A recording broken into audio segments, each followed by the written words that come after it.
With that, I'd like to introduce tonight's speaker.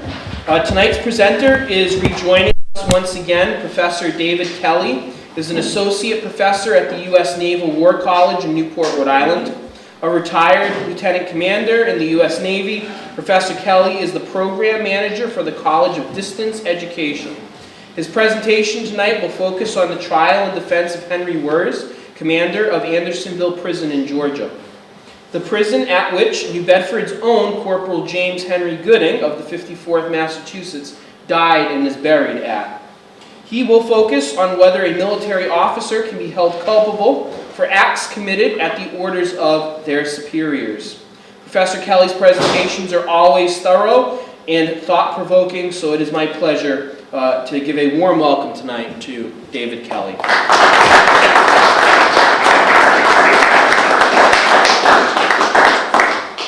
Thanks for the welcome. I think it was 4 years ago when I first presented to the New Bedford Roundtable, and it was a great time. Last time we had to do it via Zoom. It was Sultana, I think I did it on. Not my favorite way to do it, but the thing is it still allows us to meet and enjoy studying what it is that we do. But I'd much rather prefer live. It's always kind of fun seeing people instead of talking into my my webcam.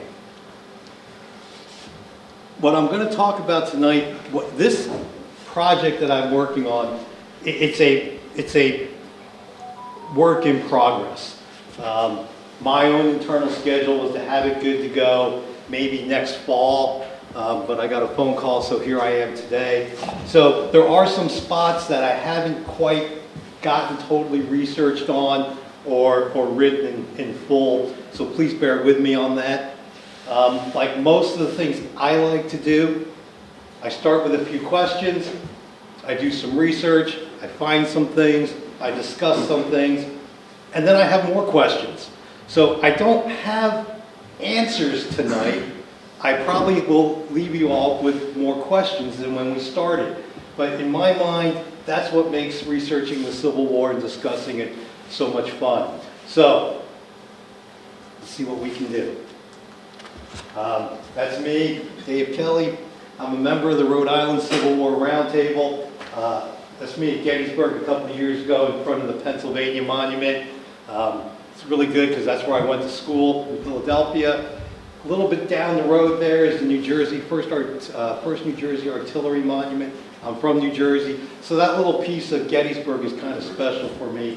And I also was with a Marine Corps artillery unit, so cannons are pretty cool. As mentioned, my day job, I am a member of the faculty of the U.S. Naval War College. So that being said, I need to put out this disclaimer. This presentation is prepared and delivered by me in my own personal capacity. The opinions expressed tonight by me are my own and do not reflect the view of the U.S. Naval War College, the Department of the Navy, the Department of Defense, or the United States government. I always have to say that. Camp Sumter, better known as Andersonville, was a prisoner of war camp situated near the town of Andersonville in Sumter County, Georgia. It was built in 1864 to alleviate some of the overcrowding of prisoners housed in and around Richmond, Virginia. It was hoped that if you got them out of Virginia, it's a safer, more secure area, perhaps easier to feed them, because at the time the Confederates were having problems feeding their own troops and getting food to their own civilians. In February 1864, it received its first prisoners from Richmond, and it quickly became flooded as prisoners came in from all parts of the Confederacy where the fighting was going on, and in part because of the breakdown of the prisoner exchange system. Now, what you see in this picture, these aren't pull-up bars. Those are what used to be called sinks. Those are the toilets. That's where the prisoners went to relieve themselves. There's a creek here, and that's the camp's water supply. So you can imagine all kinds of diseases and things like that from it. Additionally, if you see how big this thing is, a lot of folks, when they had their dysentery and their flu and whatever diseases they had, they couldn't get to here. So if they had to go, it was outside their tent. So the place, everyone who's ever visited said it kind of stinks. And I'm sure it did. In this picture, this looks like a wooden fence here. What that's called is, that's the deadline. The stockade wall is right here. Prisoners cross the deadline into this no man's land area, they're likely to be shot by the sentry. Andersonville is notorious for the deadline, but almost every prison, north and south, had something similar. It was just a way to keep the prisoners from rushing the stockade fence.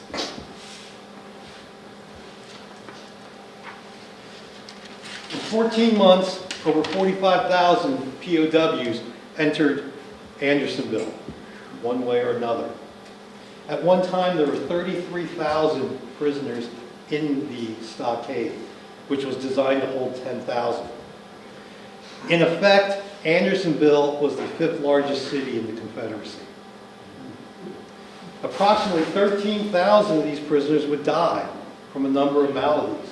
This is an aerial photograph of the prisoner cemetery in Andersonville to get an idea of how many folks there were. Simple gravestone, name, state, and a number. And the number basically corresponded to in what order they passed away. If it looks really tight here, okay, it's because it was. I don't know if anybody has seen the picture of them burying the dead prisoners in a trench, but literally because they were so worn out that you could fit a prisoner in a grave about that wide. And so that's why they are so close together.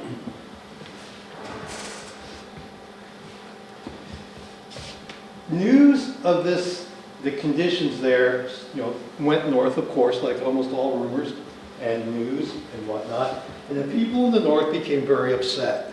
Of course, they were convinced that the conditions in Andersonville were on purpose.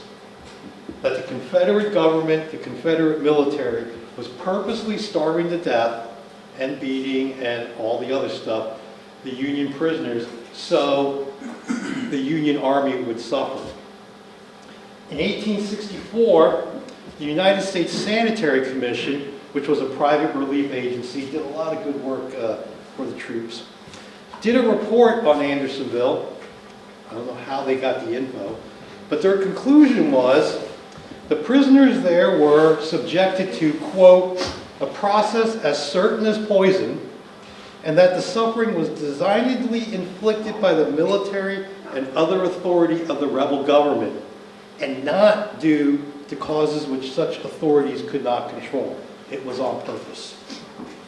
So it's not surprising when the Union troops got in the area and they saw that the commandant of the camp, Captain Henry Wirz, was there. He was arrested, transported to Washington, D.C. for trial.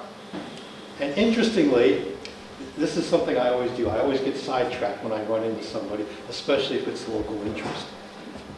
The Army captain that arrested Wirz and escorted him to Washington was this man, Captain Henry Wirz. And he's non-violent career Army man, retired in 1901 as a full colonel. But his ancestors were in the second batch of folks to come to Massachusetts from England. Two of his ancestors, if you look, it's really kind of funny, the Noyes brothers, they were clergymen during the Salem witch trials. And luckily, they didn't finish their work because one of his ancestors was accused of being a witch, believe it or not. And because it faded away, she wasn't crushed under stones or all those other things she did. And she is the great-grandmother of Nathan Hale. So he's a distant relative of Nathan Hale. He's also a distant relative of the Noyes that founded the Oneida community in New York and also the Oneida Silversmith Company. Yeah, right, who cares? I think it's cool. Henry Noyes was a young officer. Yeah, we did that. So what do we know of Wirz's trial and what his defense was during it? Now, so you know ahead of time, the law firm of Hughes, Denver, and Peck, which is in the title, they did not defend Wirz the whole trial. They were signed on before the trial. They went to a few initial proceedings, got jerked around a bit, went to the first day of the trial, and just got up in a huff and left. And so my question always has been, well then why did they represent him to start with? Okay. And what were they trying to do? And that's what I'm going to talk about tonight.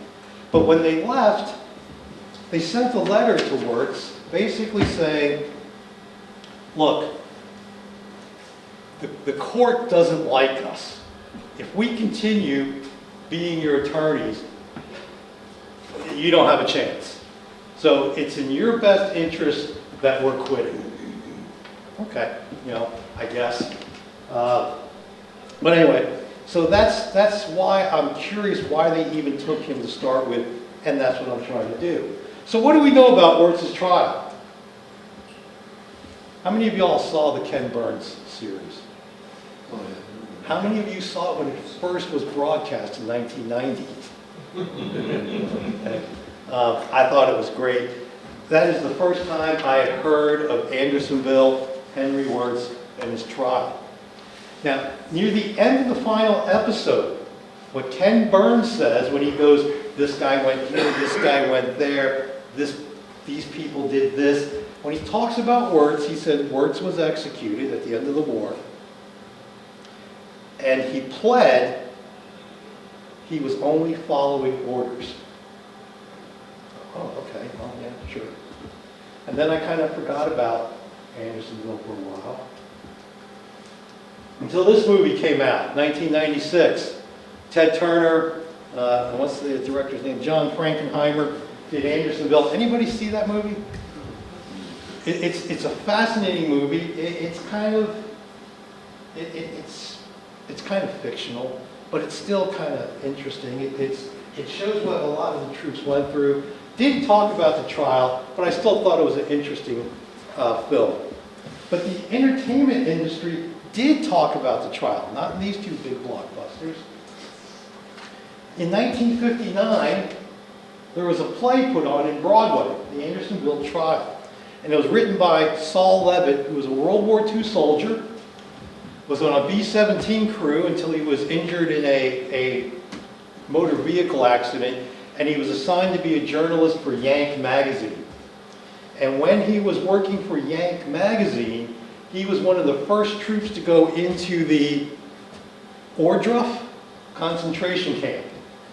And he wrote an article and he took pictures, and it's just like all the newsreels you see of the concentration camps when they were liberated. You have to think it affected him, especially when the people who ran the camps went on trial and they pled that, hey, we didn't have a choice, we were doing what we were ordered to do. So Saul Levitt writes this play, it gets put on, and it makes a lot of arguments of Wirz saying at his trial, he was only following orders. It's not his fault. He was doing what he was told to do. Interestingly, George C. Scott plays Chipman in the play. In 1970, the play was reworked to become a TV show on PBS. George C. Scott is now the director. Jack Cassidy is in the movie. He's the father of David and Sean. I mean, that's within our generation. And Buddy Ebsen was also, he played a witness. And then this guy, William Shatner, he had the starring role of the prosecutor, Norton Chipman. And that's Norton Chipman. You can see the similarity. Spock, he's guilty. But anyway, okay, so Wirz is arrested. He's transported to Washington, D.C. to put on trial, and he's imprisoned at the old Capitol Prison. This is another neat little story. Yeah, I can do trivia.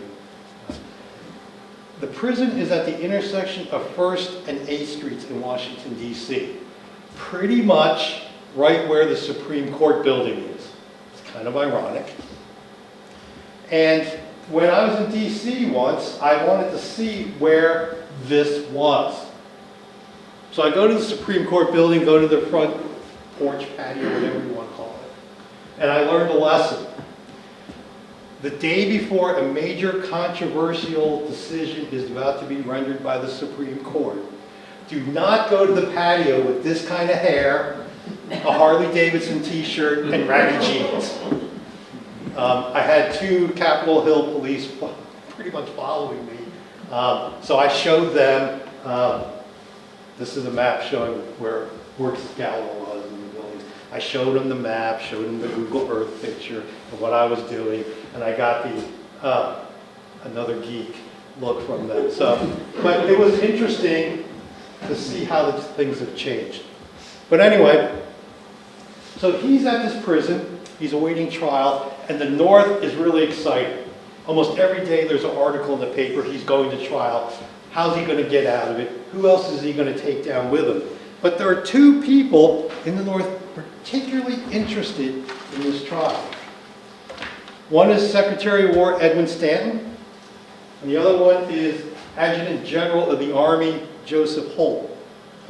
These guys saw Wirz more than just a single defendant that they were going to put on trial, convict, and execute. I mean, they already knew that's what they were going to do. Both had been convinced that the people that took part in the assassination of, the conspiracy to assassinate Abraham Lincoln, these 2 gentlemen were convinced that this conspiracy was huge, and it involved everybody from Jefferson Davis on down.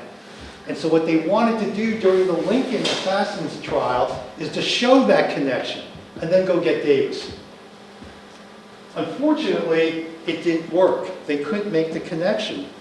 And a lot of it was because the prosecution, I guess believing that the ends justifies the means, used some questionable tactics. They used some influence on the members of the court. And they had some witnesses that had some difficulty in telling believable stories. So because of this, Holt is continuing to do what he can to link up Davis and other Confederates to criminal activity. And he sees the Wirz trial as a way to do that. The death of thousands and thousands of American prisoners. If anything, he is stubborn and driven. So he looks at the Wirz trial and he designs a plan that he was going to use to convince this captain, this Confederate captain, to say stuff that he can use against the Confederate leadership. And then execute and punish Wirz so the northern people are happy about it. So in July, Shipman, gotta love that beard, he gets together a multi-count charge against Wirz. The first charge, and you have to love the way they wrote back then, it's very fascinating language.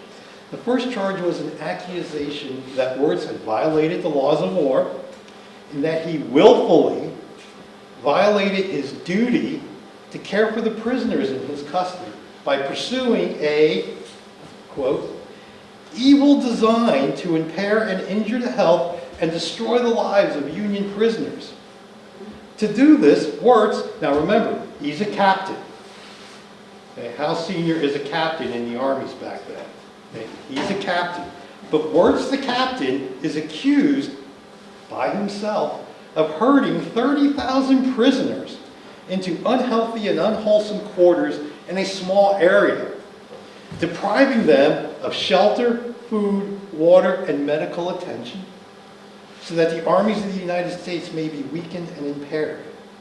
Wirz was also accused of ordering his soldiers to shoot and kill large numbers of prisoners, as well as killing and murdering many himself. He's a captain. He did all that. So Chipman, the prosecutor, he sees the trial and conviction of Wirz of, and he uses the words, of comparatively small consequence, and the work of only a few days. Which is kind of funny because Abe Lincoln tells a story about an English nobleman who lost his head. And he said, well, you know, for most people it wasn't that big of a deal, but that guy, it was, because it was the only head he had. But that's how Chipman sees Wirz, and he's going to use the trial to get at Davis, Seton, Breckinridge, all those guys, and even Robert E. Lee. So while the number of allegations made against Wirz may seem like overkill, they were done to get a sense of, oh my gosh, how do I get out of this? I better throw my whole leadership under the bus.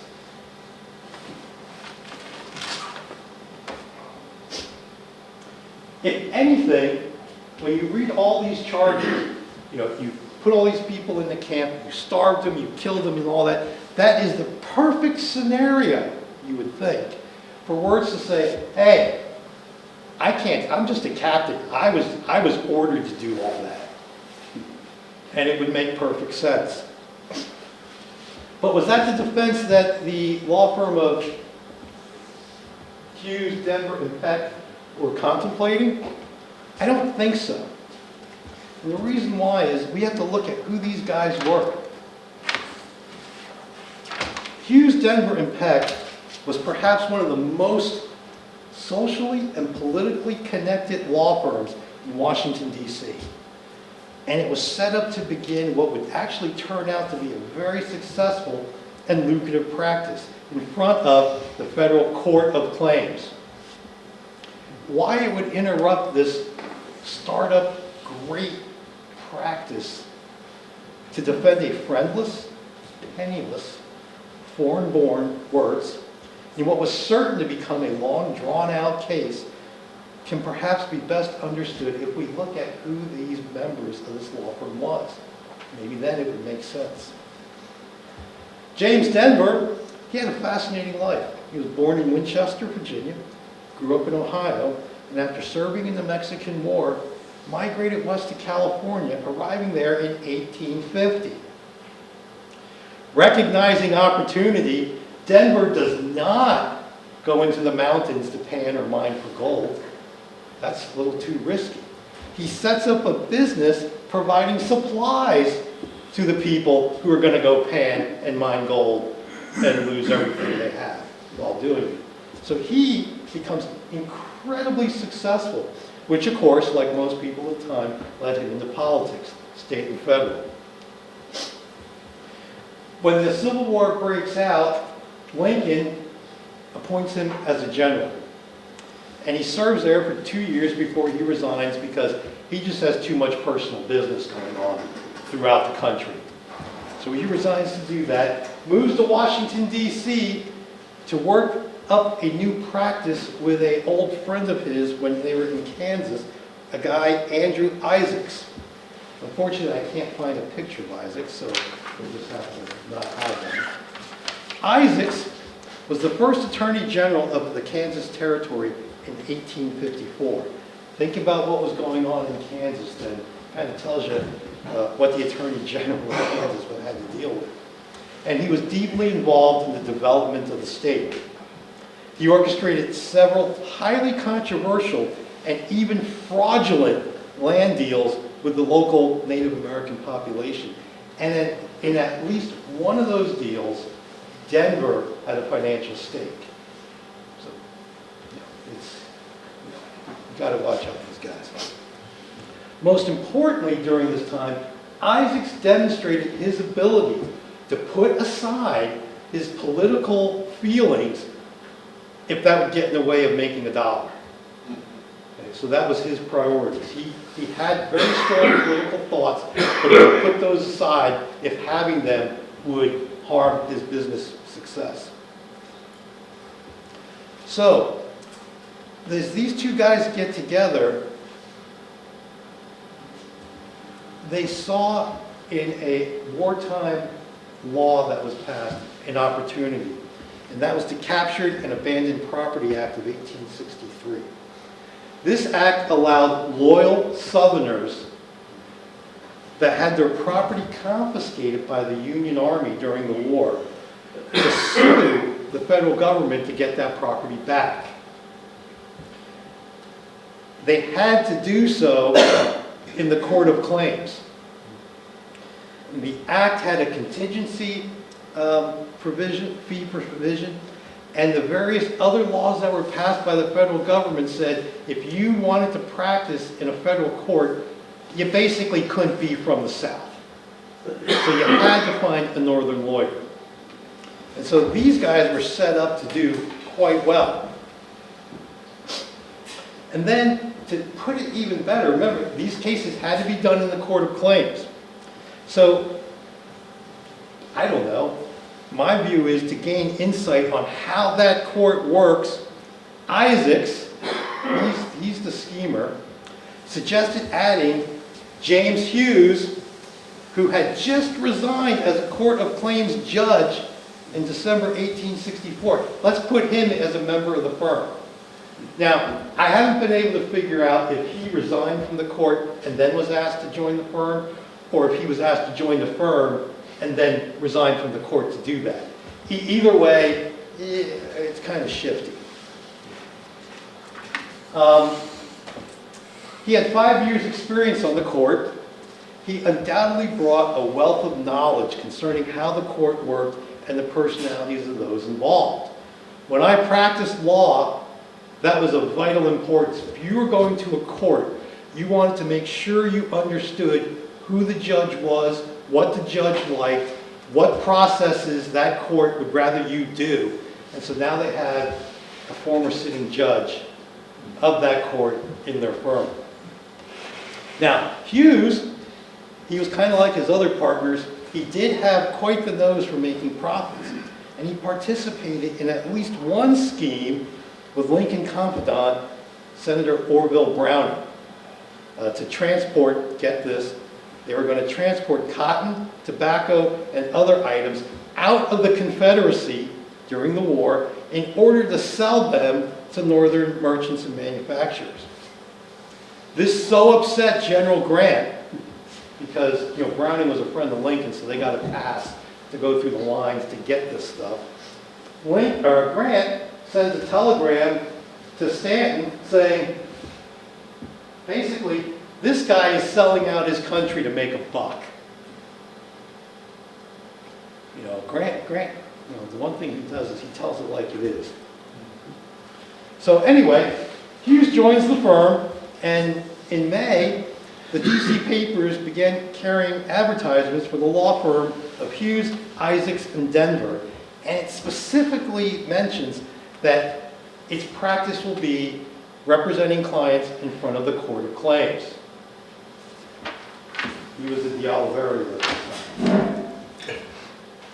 The final member of the firm, Charles Peck, and unfortunately I don't have a picture of him either, he was a last-minute addition. He joins in June 1865. He's probably a good lawyer. After this is all done, he shows he does have quite the business acumen. He basically ripped off Jay Gould, made him pay a whole lot more than he wanted to for something, and he became partners with Nikola Tesla and had a huge royalty chunk out of his electric motor royalties. So anyway, so Peck's this really smart guy, and what he's going to do, he's going to fill the vacancy caused by Isaac's death. I can't find a picture of Isaac's, but there's his monument, who died that month. But what made him really attractive to the firm, you can probably guess, was his dad, Ebenezer Peck. So who's this guy Ebenezer Peck? He was one of the founders of the Republican Party. He's also, during this time, a sitting judge on the Court of Claims. So Peck's name places Isaacs on the letterhead, and the firm now is second to none in D.C. in connections to and knowledge of the Court of Claims, the only court that you can bring these Captured and Abandoned Property Act claims in front of.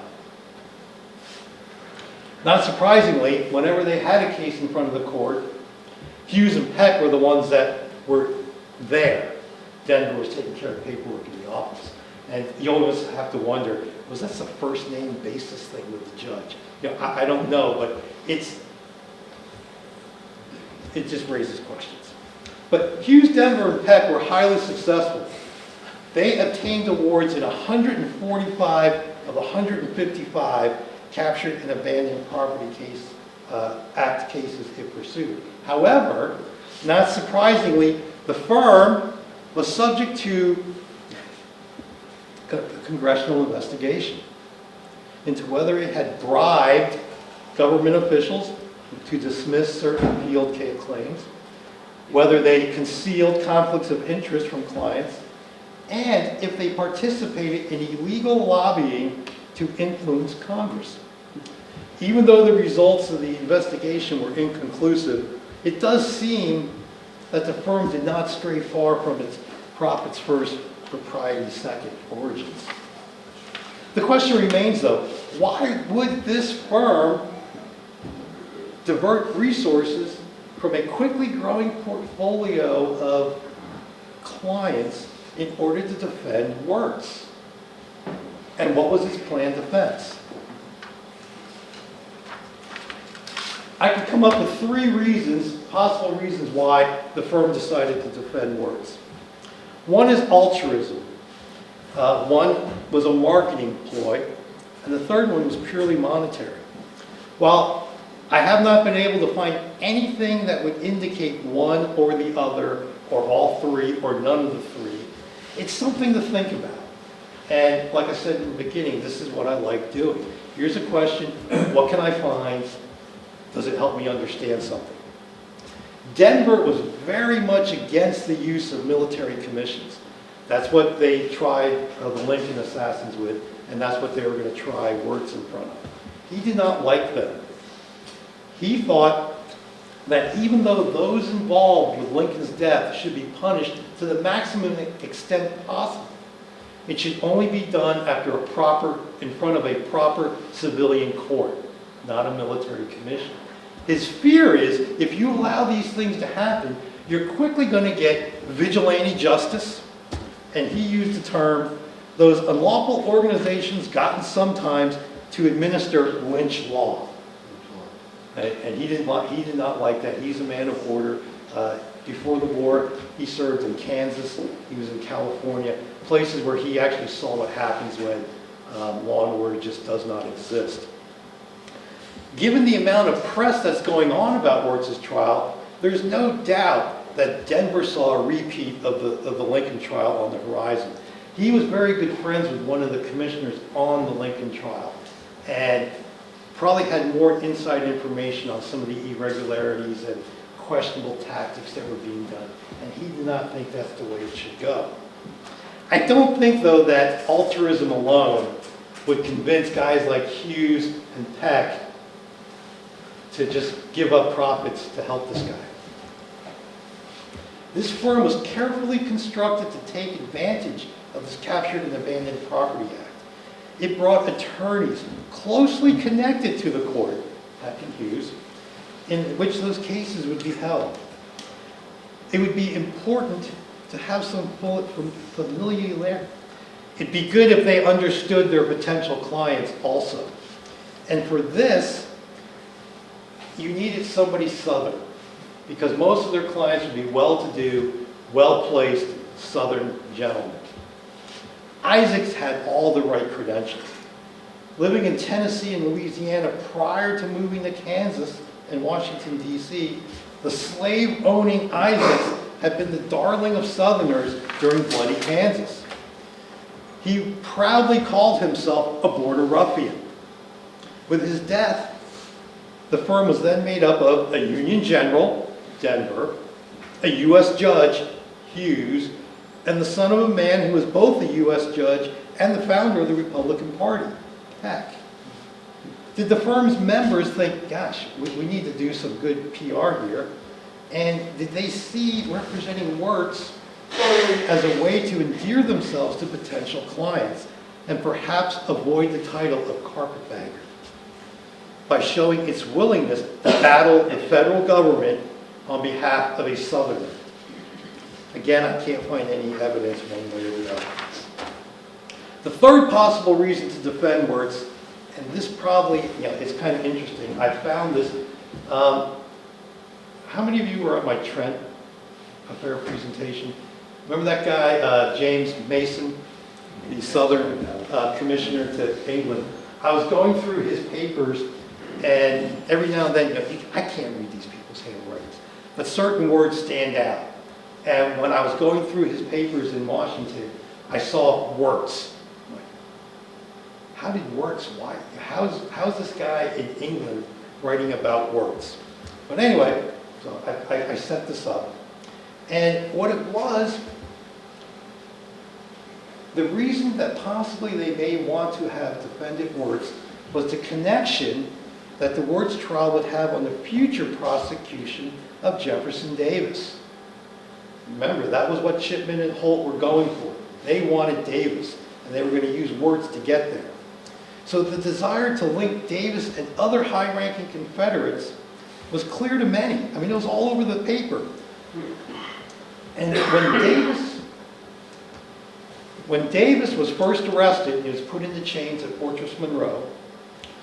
A New York attorney, Charles O'Connor, who had really quite strong pro-Southern and pro-slavery sympathies, volunteered to defend him.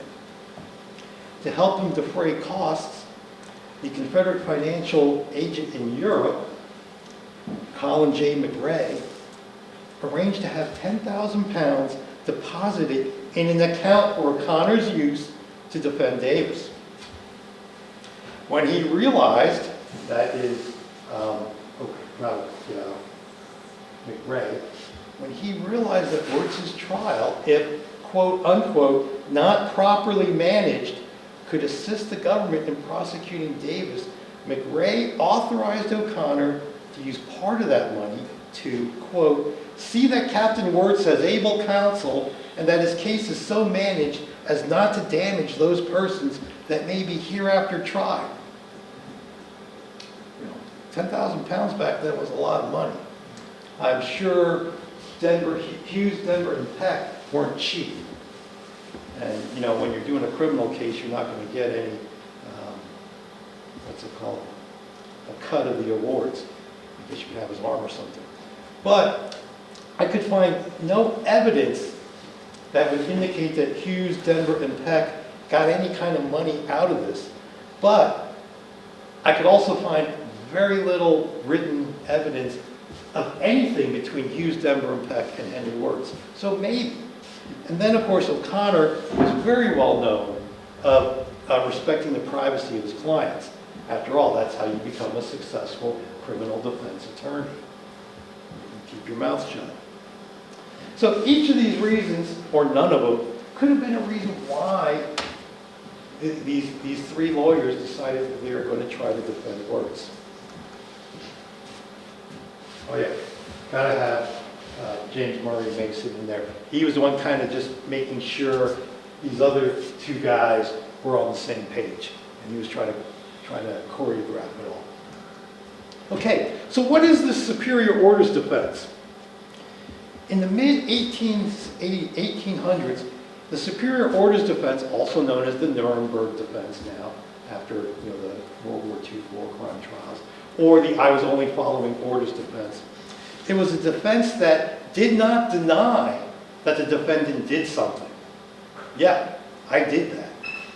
But the idea is that even though the person did it, they shouldn't be punished because that action they didn't want to do that.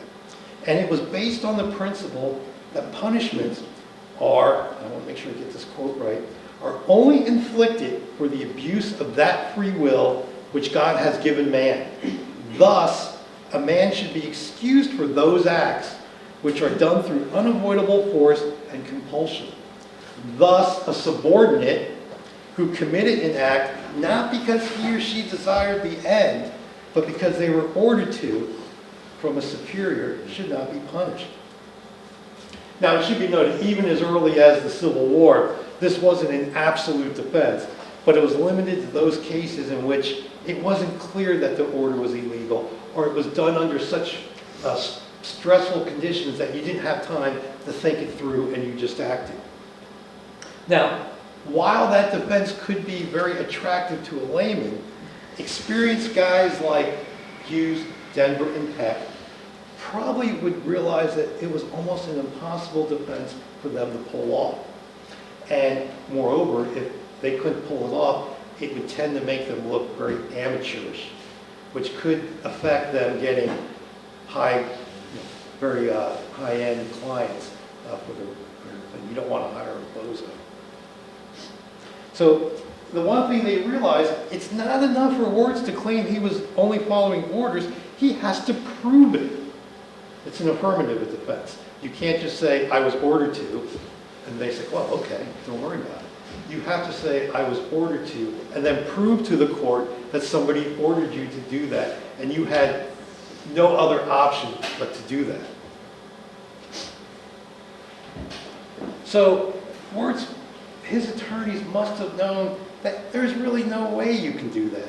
Even today, there's been absolutely no written evidence discovered that anybody, Wirz or any other subordinate in the Confederate Army, received orders to eliminate prisoners. 1, 10, 20. And we're going to leave out how some of the black troops were treated when they surrendered. Because that's not what we're looking at here, even though that was horrible. But nobody said once a prisoner is in prison, let's just go kill them all. And actions taken by Wirz's attorney indicate that they were not contemplating a superior defense, a superior orders defense on behalf of Wirz. In a letter to his wife, and Denver wrote lots of letters to his wife, the problem is, because he traveled all over the western United States, every college and library in California, in Colorado, in Kansas, every single one of them has 4 or 5 Denver documents. So I don't know how one collects them all. If anybody wants to fund me, I'll be more than happy to go on a road trip. But anyway, he writes to his wife, and he says that they've gotten offers from a bunch of prisoners to testify that Wirz wasn't a bad guy, and he did try to do a lot of things to help them out. And Denver says if they prove what they say they will, he should be acquitted. Well, this is not conclusive. It does seem that if they were pursuing a superior orders defense, rather than talking to prisoners, Wirz's attorneys should be trying to get witnesses that were in Wirz's inner circle or associated with those in his chain of command or people in Richmond.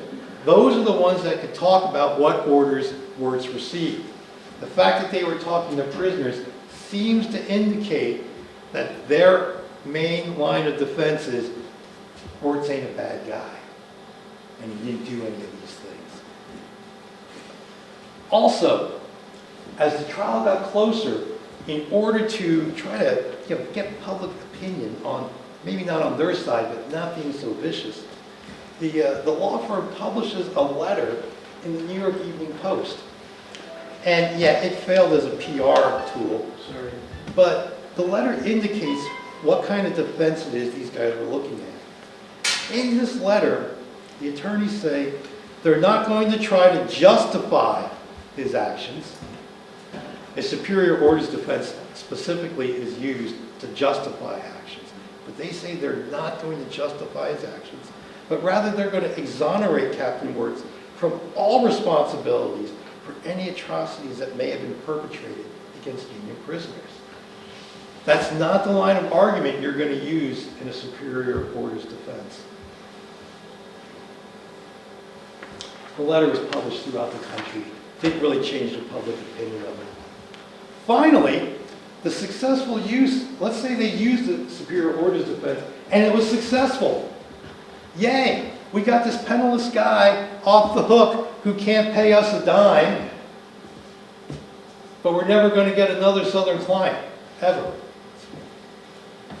Because to make the assertion that a poor, low-ranking functionary was not responsible for the death of thousands by arguing, this is what they would have to argue, the finest examples of Southern manhood ordered him to commit unspeakable acts. No doubt that would alienate any future clients that they may have.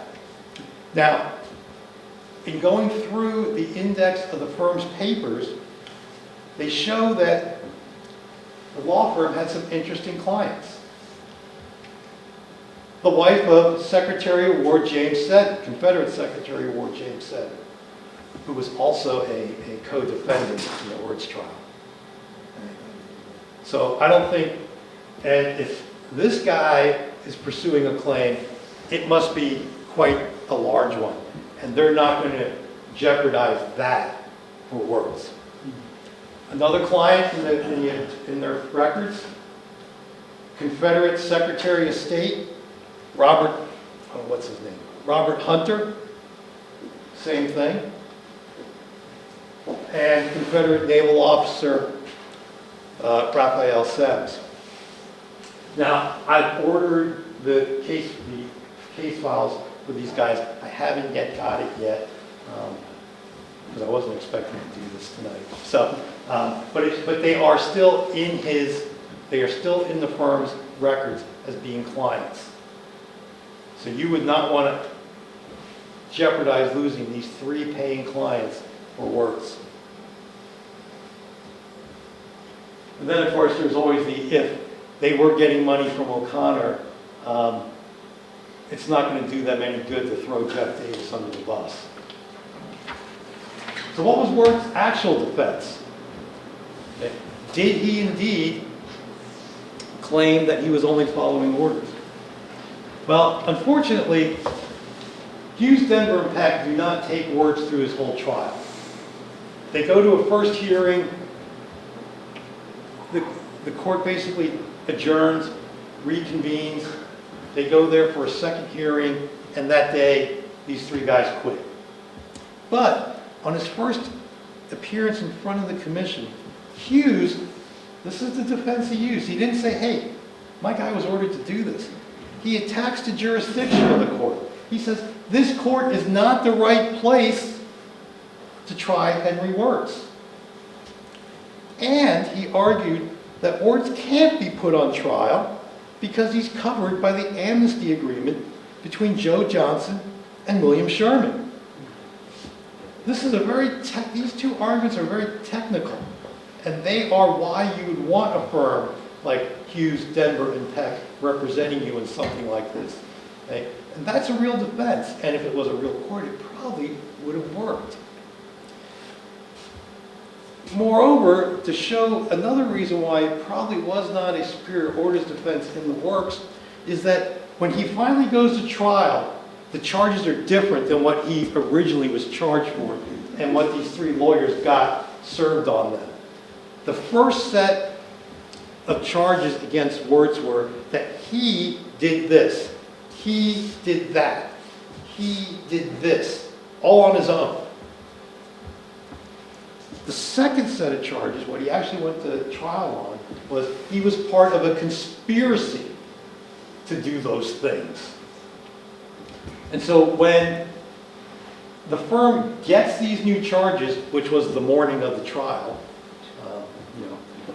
Hughes says, hey, I need some time to look these over and come up with a defense for my guy. If he was using the superior orders defense,